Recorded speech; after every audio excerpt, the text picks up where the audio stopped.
class reunion draws scores of famous alumni from all parts of the United States. Robert L. Ripley, class of 12, famous newspaper cartoonist, will address student body at Hitchcock Hall. Well, it's good to have you back, Bob. It seems like old times. I'm glad to be back. And to think that you were the prize dumbbell in 1912. Oh, and see what we predicted for you.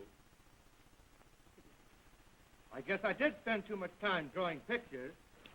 Hello. Congratulations. But I think we may as well go in. All right. Let's go. Come on, hello there, Joe. As president of the Glendale University, it is with extreme pride that I present our most celebrated alumnus, Mr. Robert Ripley, class of 12. Mr. Ripley is going to tell you some of the astonishing, believe it or not, facts which have made him world famous. Mr. Ripley. Thank you, sir. Perhaps I should start off with our old college yell.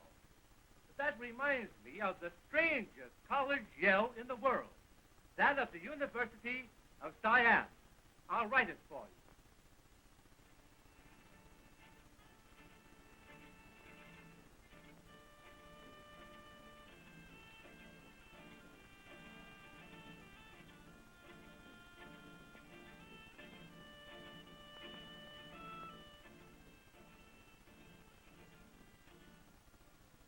Oh, what a goose I am. I observed that most of the boys and girls entering college nowadays are very young.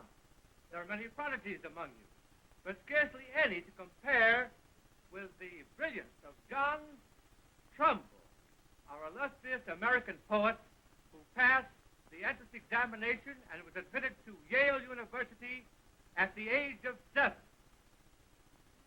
He was one of the few mental geniuses ever to achieve fame in later life. Excuse me, Mr. Ripley, but can you tell us of any unusual athletic feats like you had in the paper not long ago? I find George Gibb making a 62-yard drop kick for the goal that won for Notre Dame in 1916. Oh, why, yes. There are many football remarkable happenings. But the greatest run ever made on a football field was by Snoop Dowd of Lehigh. He ran the length of the field with the ball, discovered he had run the wrong way, turned around, and ran the length of the field back again to a touchdown. A run of 210 yards. Oh, but Mr. Ripley, you're only speaking about the boys. Haven't the girls done anything sensational? I was just coming to that. Miss Edith Olson of Meriden, Connecticut, scored 10 consecutive goals with a basketball while blindfolded. No man ever equaled that. I'm specializing in history, Mr. Ripley. Can you give me any unusual data? Did you know that George Washington was not the first president of the United States? Oh, I beg your pardon, but I can show you right here in my history That's text. a universal error. The first president of the United States was John Hanson of Maryland. He was elected by the original 13 colonies. And George Washington himself called him the President of the United States. And now I'm going to shock you. Abraham Lincoln told a lie in his immortal Gettysburg Address when he said, "The world will little note nor long remember what we say here."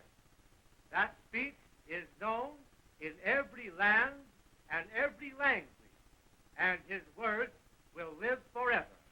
Now I have some drawings. Quite to the point, I think. Would you like to see them?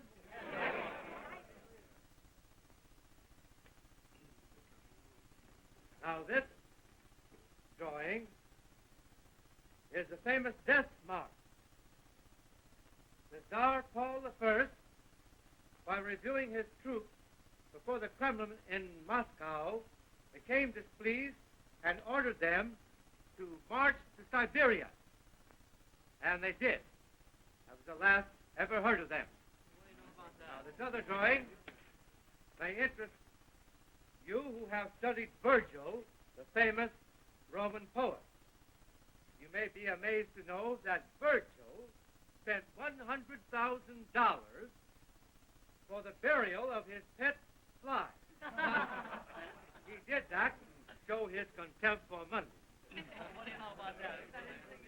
And now, Mr. Ripley, would you mind sketching us a few of your believe it or not? I'll be glad to. Thank you. One of the most astounding mental feats, and also the most inspiring, was Saint Hilaire, the blind French monk.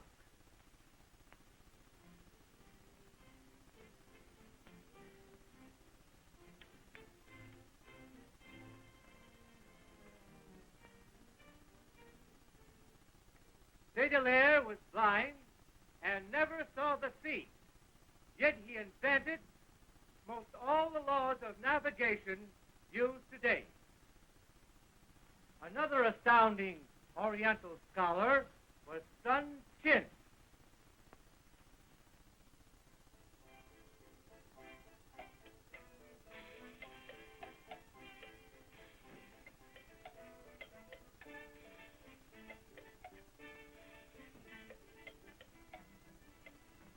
He fastened his cue to the ceiling so that he couldn't doze while poring over his book. But to go back into history for a moment, allow me to draw for you a picture of John Paul Jones, the father of the American Navy.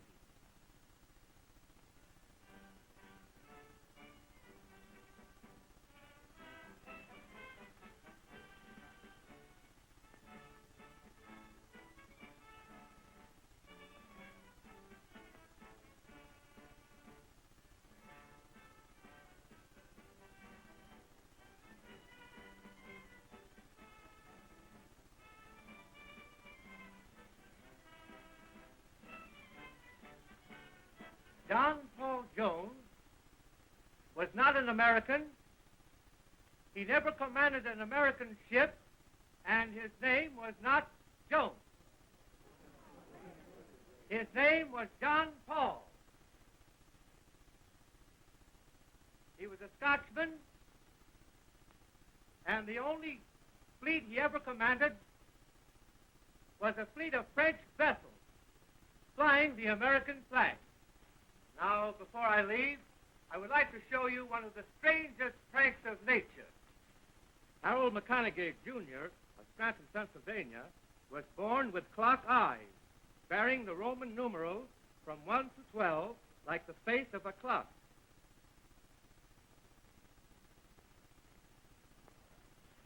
And now I will say farewell, which, by the way, is the only word in the English language of 2 syllables without an accent, believe it or not.